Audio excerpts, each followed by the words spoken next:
મિત્રો, મીઠાઈ વહેંચવા માટે તૈયાર થઈ જાઓ, કારણ કે આ ભાદરવી પૂનમ પછી માતા લક્ષ્મી પોતે આ 5 રાશિના લોકોના તમામ દુઃખ, દર્દ અને કષ્ટ દૂર કરશે.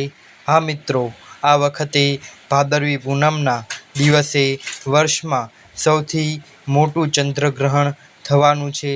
મિત્રો, 18 સપ્ટેમ્બર 2024ના રોજ આ દિવસે ચંદ્રગ્રહણ થવાનું છે. ચંદ્રગ્રહણનો સૂતક 9 કલાક પહેલાં શરૂ થઈ જાય છે. ગ્રહણના સૂતકની શરૂઆતથી ગ્રહણના અંત સુધી પૂજા સહિતની ઘણી પ્રવૃત્તિઓ પર પ્રતિબંધ છે. જ્યારે સૂતક ચંદ્રગ્રહણના 9 કલાક પહેલાં લાગુ કરવામાં આવે છે. આવી સ્થિતિમાં લોકોમાં મૂંઝવણ છે કે શું ગ્રહણની પૂનમના દિવસે પૂજા અર્ચના કરી શકાશે કે નહીં. મિત્રો, વિડીયોમાં સંપૂર્ણ માહિતી આપવામાં આવશે. અંત સુધી ચોક્કસ જોજો અને તે પણ આપણે જાણીશું કે ચંદ્રગ્રહણ દરમિયાન ભૂલથી પણ કયા કામ છે જે ન કરવા જોઈએ. મિત્રો, ચંદ્રગ્રહણ વખતે તે કઈ 2, 4, 5 મિનિટની વસ્તુ છે જે ઉપાય છે જો તમે કરી લો છો તો તમારું ભાગ્ય તમને સાથ આપશે. જો તમે એમ કરશો તો તમારું નસીબ તમારા પક્ષે રહેશે. મિત્રો જુઓ, એક વાતનું ધ્યાન રાખો, જો તમે ચંદ્રગ્રહણ દરમિયાન થોડીક સાવધાની નહીં રાખો, તમારા જીવનમાં માત્ર પરેશાનીઓ જ નહીં રહે, બલ્કિ તમારું દુર્ભાગ્ય તમારા પર હાવી થાય છે અને તમે જે પણ કામ શરૂ કરો છો તેમાં તમને હંમેશા પરેશાનીઓનો સામનો કરવો પડે છે. પરંતુ બીજી તરફ ચંદ્રગ્રહણ દરમિયાન કરવામાં આવેલા ઉપાયો પણ ક્યારેય વ્યર્થ જતા નથી, કારણ કે અહીં તમને ચંદ્રદેવના આશીર્વાદ મળે છે, તમને ભગવાનના આશીર્વાદ મળે છે અને આ દિવસે કરવામાં આવેલા ઉપાયોથી તમને ચંદ્રદેવના આશીર્વાદ મળશે. એટલું જ નહીં, તમને માતા લક્ષ્મીના આશીર્વાદ મળશે, જેના પછી તમારા જીવન સાથે જોડાયેલી સમસ્યાઓ પણ સમાપ્ત થઈ જશે અને તમે તમારા જીવનમાં ખૂબ પ્રગતિ કરશો. મિત્રો, જો તમે પણ ઈચ્છો છો કે માતા લક્ષ્મીના આશીર્વાદ તમને પ્રાપ્ત થાય તો કોમેન્ટ બોક્સમાં જય મા લક્ષ્મી ચોક્કસ લખજો. મિત્રો, પહેલાં જાણી લો 18 સપ્ટેમ્બરના રોજ પડતું ચંદ્રગ્રહણ ક્યારે શરૂ થવાનું છે, આ સમયગાળો કેટલો રહેવાનો છે, સૂતક ક્યારે લાગશે, ચંદ્રગ્રહણ ક્યારે સમાપ્ત થશે અને તે પછી આપણે જાણીશું કે કઈ ભાગ્યશાળી રાશિઓ છે જેઓ ચંદ્રગ્રહણ પછી તેમના જીવનમાં ચમત્કારિક ફેરફારો જોશે. આ ચંદ્રગ્રહણ પછી 12 રાશિ ચક્ર પર સીધી અને આડતરી રીતે અસર થશે, તેની સંપૂર્ણ અને સટીક જાણકારી આપવામાં આવી રહી છે. ભાદરવી પૂનમના દિવસે થનારું ચંદ્રગ્રહણ સવારે 6:01 થી શરૂ થશે, જે લગભગ 10:01 સુધી ચાલશે. આ ગ્રહણ ભારતમાં દેખાશે નહીં, તેથી જ ભારતમાં સૂતક કાલ પણ માન્ય રહેશે નહીં, પરંતુ આ દિવસે થનારું ચંદ્રગ્રહણ રાશિઓમાં પ્રવેશવા જઈ રહ્યું છે. એવું કહેવામાં આવે છે કે જ્યારે પણ સૂર્યગ્રહણ થાય છે, ગ્રહણ પછી પૃથ્વી સંબંધિત દુર્ઘટના થાય છે, પરંતુ જ્યારે પણ ચંદ્રગ્રહણ થાય છે ત્યારે સમુદ્રમાં ખળભળાટ મચી જાય છે. સમુદ્રમાં પાણી ખૂબ જ ઝડપથી વહેવા લાગે છે, ઝડપી ગતિ, અને એવું જોવામાં આવે છે કે ભૂકંપના આંચકા પણ અનુભવાય છે.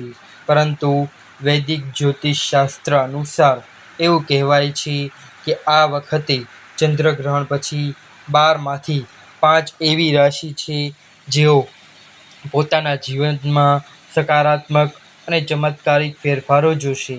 તેમના જીવનમાં ધન, સુખ અને સમૃદ્ધિ આવશે અને તેમના જીવનમાં ભગવાન ચંદ્રદેવના આશીર્વાદ આવશે, જેના પછી તેમના રાહુ અને કેતુ બદલાશે, તેમનો સાથ પણ આપશે અને તેમને દેવી લક્ષ્મી તરફથી ઘણા બધા આશીર્વાદ અને વરદાન મળશે. મિત્રો, આ ચંદ્રગ્રહણ દરમિયાન બધી ઘટનાઓ પણ બનશે. બીજી તરફ સૂર્ય, રાહુ અને ચંદ્રનો સંયોગ થશે. આ ચંદ્રગ્રહણની સીધી અને પરોક્ષ અસર રાશિચક્ર પર પડશે.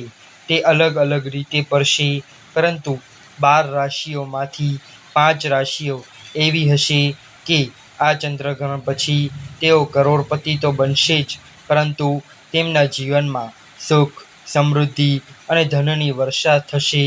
ચંદ્રગ્રહણના દિવસે શરૂ થશે તેની શરૂઆત આ રાશિઓ માટે થશે. ગ્રહણના સમયે ચંદ્ર કન્યા રાશિમાં બેઠો હશે અને અહીં રાહુ પહેલેથી જ સંક્રમણ કરી રહ્યો છે. આમ રાહુ અને ચંદ્ર કન્યામાં રહેશે તો 5 ભાગ્યશાળી રાશિઓમાં પ્રથમ રાશિ તુલા છે. ચંદ્રગ્રહણ તમારા માટે લાભદાયી છે. તે સંબંધિત થઈ શકે છે કે આ સમય દરમિયાન તમે ભાગ્યશાળી બની શકો છો અને તમારી નક્કી કરેલી યોજનાઓ સફળ થશે. આ દરમિયાન સમય તમને અણધાર્યો નાણાકીય લાભ પણ મળી શકે છે. અગાઉ તમને તમારા કાર્યમાં સફળતા મળવાની સંભાવનાઓ વધુ છે અને તમને તમારા જીવનસાથી સાથે જીવનમાં સફળતા મળશે. ચંદ્રગ્રહણ પછી તમને સંતાન સંબંધી કોઈ સારા સમાચાર મળી શકે છે. જો તમે ભાગીદારીમાં વેપાર કરો છો તો તમને જબરદસ્ત લાભ મળશે. તમને તમારા ભાગ્યનો પૂરો સાથ મળશે. જે પણ કાર્યો અટકેલા હતા તે હવે પૂર્ણ થવા જઈ રહ્યા છે. તમારી કારકિર્દીમાં પ્રગતિની શક્યતાઓ છે. બીજી ભાગ્યશાળી રાશિ છે વૃષભ રાશિ. આ ચંદ્રગ્રહણ વૃષભ રાશિના લોકો માટે સાનુકૂળ સાબિત થશે. આ સમયે તમે વાહન કે મિલકત ખરીદી શકો છો. તમે ખરીદી પણ કરી શકો છો અને આ સમય દરમિયાન તમને માન પ્રતિષ્ઠા પ્રાપ્ત થશે.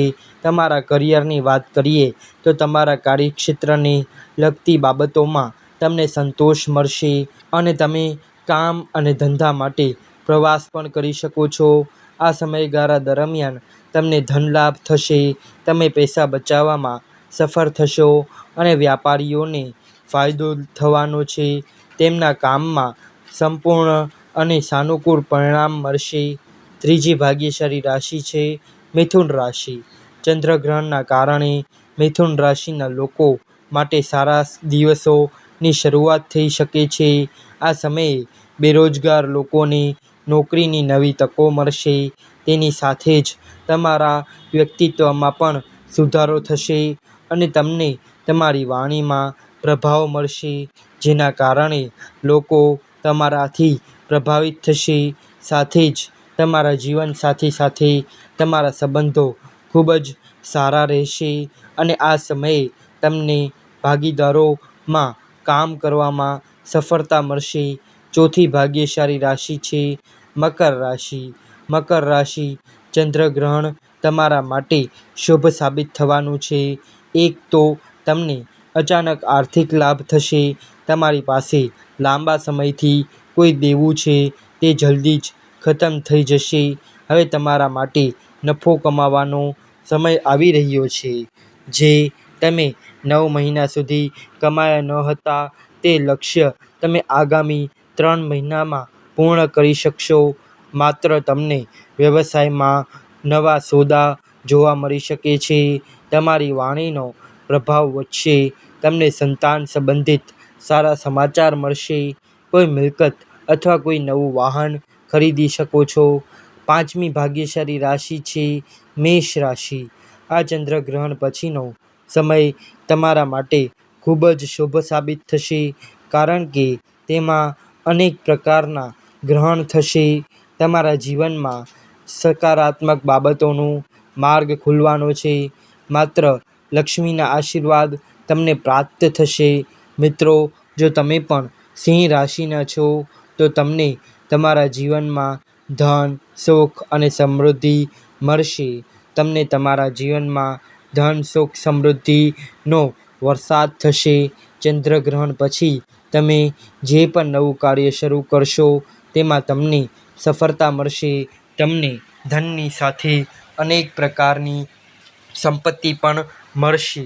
તમારા ભાગ્યનો પૂરો સાથ મળશે. જે પણ કાર્યો અટકેલા હતા તે હવે પૂર્ણ થવા જઈ રહ્યા છે.